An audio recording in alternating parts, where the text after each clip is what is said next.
दोस्तों नमस्कार, मैं जगन्नाथ गौतम सियासत हिंदुस्तान यूट्यूब मंच पर आपका स्वागत है। दोस्तों, न चाहकर भी मैं आज फिर अपने बसपा के दोस्तों से मुखातिब हूं और उनसे दो बात करना चाहता हूं। वो बात क्या है दोस्तों, मैं दावे के साथ कह सकता हूं, मान्यवर काशीराम जी जिन्होंने बसपा की नींव रखी थी और 1984 में बसपा पार्टी का निर्माण किया था और उसके लिए जो सिद्धांत तय किए थे और वो घूम घूम कर जो बसपा के बारे में बताते थे, गलियों में, सड़कों पर, छोटी बस्तियों में, मलिन बस्तियों में, झुग्गी झोंपड़ियों में जाकर साइकिलों से यात्रा करके वो जो बसपा के बारे में बताते थे कि मैंने ऐसी बसपा बनाई है जिसमें आप सबको सहयोग करना है और ये बसपा एक ऐसा मंच होगा भारत की राजनीति में आपको अपने हक दिलाएगा और इसके कुछ निश्चित सिद्धांत होंगे। ये दूसरी राजनीतिक पार्टियों से हटकर पार्टी होगी। लेकिन दोस्तों, जब हम काशीराम जी के पुराने विचारों को उठाकर देखते हैं, चाहे वो बहुजन संगठक में हो जो पार्टी का प्रमुख पत्र था, और या उनके जो भाषण या किताब में जो उद्धरण थे कि वो ऐसी बसपा बना रहे हैं, तो दोस्तों क्या जो आज जो बसपा दिखाई देती है, क्या बसपा उन सिद्धांतों पर खरी उतर रही है? क्या ये वही बसपा है जो मान्यवर काशीराम की थी? कई लोगों का मानना है कि दोस्तों ये बसपा वो नहीं है जो काशीराम जी ने बनाई थी।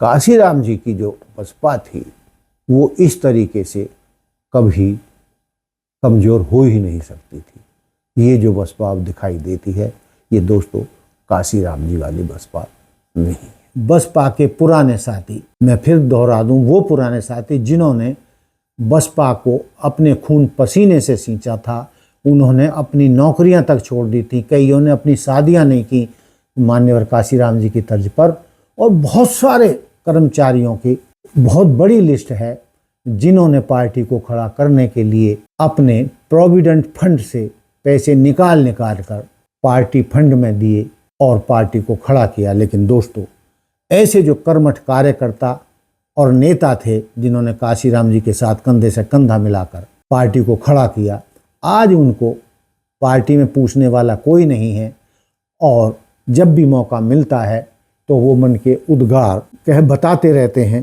कि पार्टी किस मकसद से बनाई गई थी, किन उसूलों पर चलना था। लेकिन आज जो उसके खेवनहार हैं और जो जिनका पार्टी पर कब्जा है, आज वो किस तरीके से पार्टी को चला रहे हैं। मैं एक बार फिर रिपीट कर दूं कि काशीराम जी ने कहा था कि पार्टी का टिकट, वोट और बेटी को बेचा नहीं जाता, बल्कि लायक इज्जतदार व्यक्ति को सौंपा जाता है। यदि इस नीति पर चलोगे तो बहुजन समाज पार्टी हमेशा बुलंदियों को छूती रहेगी और सत्ता में लौटती रहेगी। लेकिन दोस्तों, क्या आज ऐसा है? क्या ये आज जो बहुजन समाज पार्टी है, क्या ये मान्यवर काशीराम जी के सपनों की पार्टी है? क्या जो उनके सिद्धांत थे उन पर क्या ये पार्टी चल रही है? जिन मुद्दों को लेकर, जिन सिद्धांतों को लेकर मान्यवर काशीराम जी ने बहुजन समाज पार्टी को खड़ा किया था, आज बहुजन समाज पार्टी से जुड़े कई बुद्धिजीवी या पुराने नेता जिन्होंने काशीराम जी के साथ काम किया था, वो खून के आंसू रोते हैं। क्योंकि आज जिस रूप में पार्टी खड़ी है या जहां पहुंचा दी गई है, ऐसा मान्यवर काशीराम ने कभी सपने में भी नहीं सोचा था। तो दोस्तों, मैं फिर एक बार ये कहते हुए कि बसपा के साथियों को पार्टी की आलोचना से या पार्टी के कर्णधारों की आलोचना से अपना आपा नहीं खोना चाहिए, बल्कि ये सोचना चाहिए कि जो सामने वाला कह रहा है उसकी बातों में कितना दम है। और मैंने पिछली बार भी एक वीडियो इस मुद्दे पर बनाई थी कि हमेशा रहीमदास जी के दोहे को याद रखिए कि अपने आलोचक को अपने पास स्थान दीजिए, उसे सम्मान दीजिए। चमचों से पार्टी नहीं चला करती, हाँ में हाँ मिलानों से पार्टी नहीं चला करती, बल्कि मान्यवर काशीराम जी ने तो एक पुस्तक ही लिखी थी चमचा एज, चमचों के ऊपर के चमचों से दूर रहें और उन्हें पार्टी से दूर रखें।